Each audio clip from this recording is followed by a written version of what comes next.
বাংলাদেশের শাসন ব্যবস্থাকে সুস্থ ধারায় ফিরিয়ে আনতে হলে প্রেসিডেন্সিয়াল পদ্ধতির বিকল্প নেই।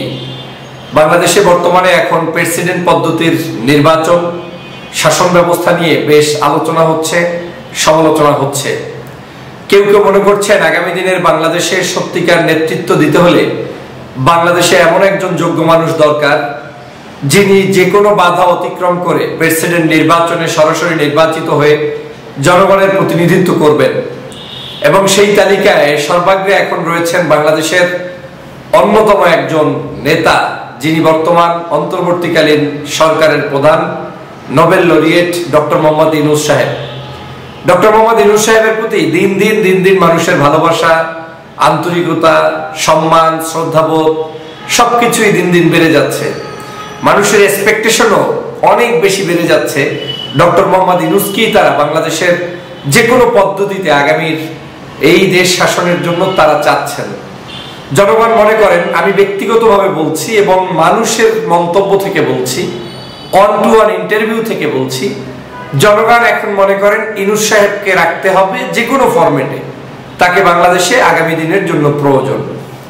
আমরা যখন এই বিষয়গুলো নিয়ে কথা বলছি যে প্রেসিডেন্সিয়াল পদ্ধতিতে কিভাবে দেশ আসা যায়, কিভাবে দেশ চলা যায়, দেশের শাসন ব্যবস্থা আগামীতে চালানোর জন্য এই প্রেসিডেন্সিয়াল পদ্ধতি পুনর্বহাল কিভাবে করা যায়, সে বিষয়ে বাংলাদেশের একজন প্রখ্যাত লেখক, গবেষক, চিন্তক, বাংলাদেশের রাজনৈতিক অঙ্গনে আলোচনার শীর্ষে অবস্থানকারী আমাদের সকলের প্রিয় মজলুম সাংবাদিক, আমার দেশ সম্পাদক ডক্টর মাহমুদুর রহমান একটি প্রস্তাবনা দিয়েছেন।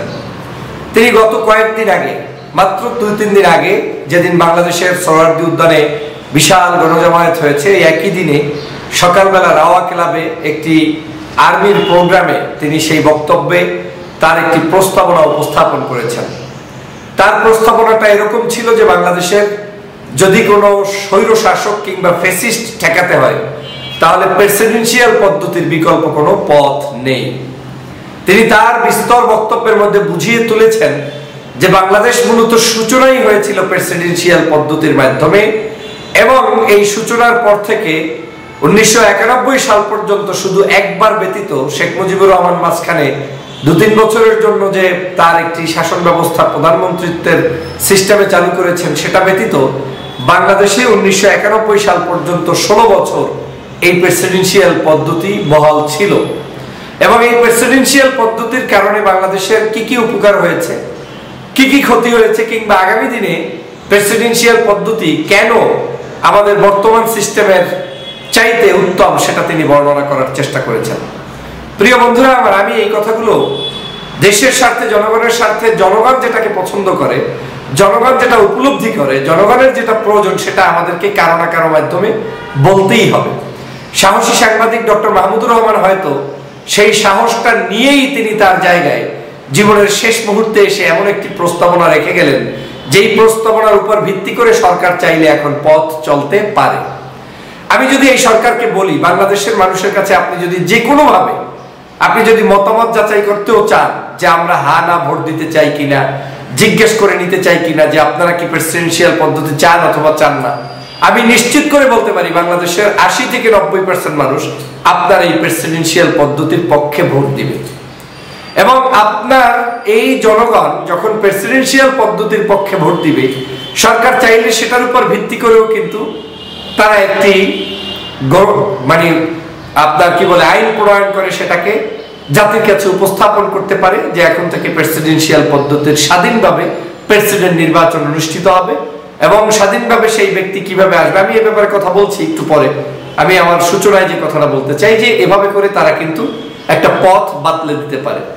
দ্বিতীয় পথ হতে পারে সরকার বর্তমান যারা আছেন তারা যেহেতু 5ই আগস্টের আমাদের সকলের বিপ্লব পরবর্তী সরকার, এবং জনগণ সিদ্ধান্ত দিয়ে দিয়েছে আপনাদেরকে, আপনারা যে সংস্কার কমিশন গঠন করেছেন, এই সংস্কার কমিশনের মধ্য থেকেই আপনারা চাইলে এই জায়গাটায় সংস্কার এনে আপনারা এই প্রেসিডেন্সিয়াল পদ্ধতি পুনর্বহাল করতে পারেন।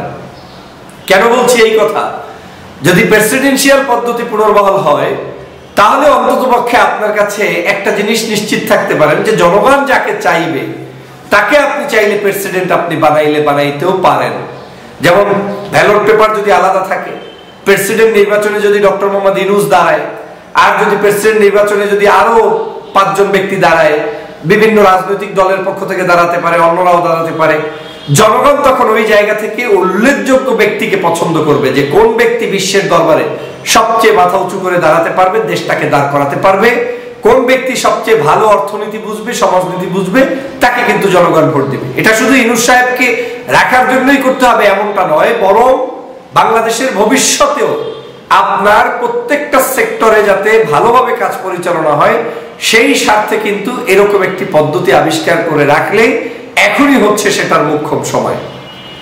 আমি আপনাদেরকে বলছি যে বাংলাদেশে যখন এই স্বাধীনতা হয়, আমার দেশ পত্রিকায় মাহমুদুর রহমানের রেফারেন্সটা নিয়ে আমি বলছি, তিনি তার প্রবন্ধে বা লেখনীতে উল্লেখ করেছেন যে স্বাধীন বাংলাদেশের যাত্রা রাষ্ট্রপতি শাসিত ব্যবস্থার মধ্য দিয়ে শুরু হয়। তিনি বলছেন, স্বাধীনতার প্রথম ঘোষণায় মেজর জিয়া নিজেকে অস্থায়ী রাষ্ট্রপতি হিসেবে পরিচয় দিয়েছিলেন। তার মানে আমার রাষ্ট্র ব্যবস্থা কিন্তু রাষ্ট্রপতি দিয়ে শুরু হয়েছে। এবং জননেতা জনাব তারেক রহমান সাহেব মাঝে মাঝে যে বক্তব্যে বলেন যে প্রথম রাষ্ট্রপতি শহীদ রাষ্ট্রপতি জিয়াউর রহমান, এর মূল উদাহরণ হচ্ছে এটাই যে স্বাধীনতার সময় প্রথম যখন যাত্রা শুরু হয় দেশে, তখন শহীদ রাষ্ট্রপতি জিয়াউর রহমান প্রথম নিজেকে অস্থায়ী রাষ্ট্রপতি হিসেবে ঘোষণা দিয়ে তারপরে তিনি কিন্তু ঘোষণাপত্র ঘোষণা করেছিলেন এবং তার মধ্য দিয়ে রাষ্ট্রপতি ব্যবস্থার শাসন শুরু হয়। বাংলাদেশের রাষ্ট্রপতি হিসেবেই পরিচয় নিয়েই কিন্তু শেখ মুজিবুর রহমান 1972 সালের 10ই জানুয়ারি বাংলাদেশে প্রত্যাবর্তন করেছিলেন, পাকিস্তান থেকে স্বদেশ প্রত্যাবর্তন করেছিলেন। এরপর তিনি ব্রিটিশ ধাঁচের সংসদীয় রীতি অনুযায়ী প্রধানমন্ত্রীর পদ গ্রহণ করে 3 বছরের মাথায় একদলীয় বাকশাল সরকারে কোনো নির্বাচন ছাড়াই আবার রাতারাতি রাষ্ট্রপতি বনে গিয়েছিলেন। দেখেন, এখানে কিছুদিন তিনি ছিলেন প্রধানমন্ত্রী সিস্টেমের, আবার কিন্তু তিনি রাষ্ট্রপতিতেই ব্যাক করেছেন এবং সেটা একদলীয় বাকশাল কায়েম করেছেন, সেটা ভিন্ন আলোচনা। রাষ্ট্রপতিতে তিনি গিয়েছেন। তারপরে বাংলাদেশে 16 বছর রাষ্ট্রপতি শাসন ব্যবস্থা ছিল এবং 1991 সালের সংবিধান সংশোধনের মাধ্যমে রাষ্ট্রপতি শাসন থেকে আমরা আবার ওয়েস্টমিনিস্টার ব্যবস্থায় ফিরে এসেছি।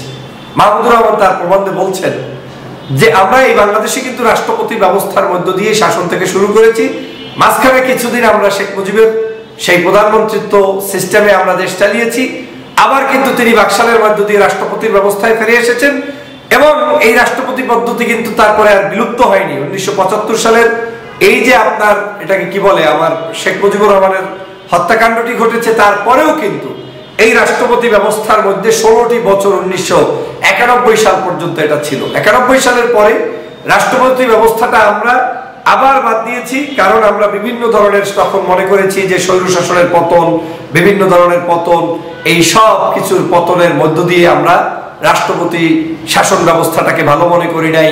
তখনকার সময় এটাকে আমাদের কাছে গ্রহণযোগ্য মনে হয় নাই, বিদায় আমরা সেটাকে বাতিল করেছিলাম। কিন্তু বাতিল করার পরে আজকের এই বাংলাদেশে এখন পর্যন্ত শান্তির কি পথ আমরা খুব একটা পেয়েছি? 53 বছরে নতুন করে বাংলাদেশের শান্তির পথটা কোথায়? যে কি পদ্ধতিতে আমার শান্তি হবে?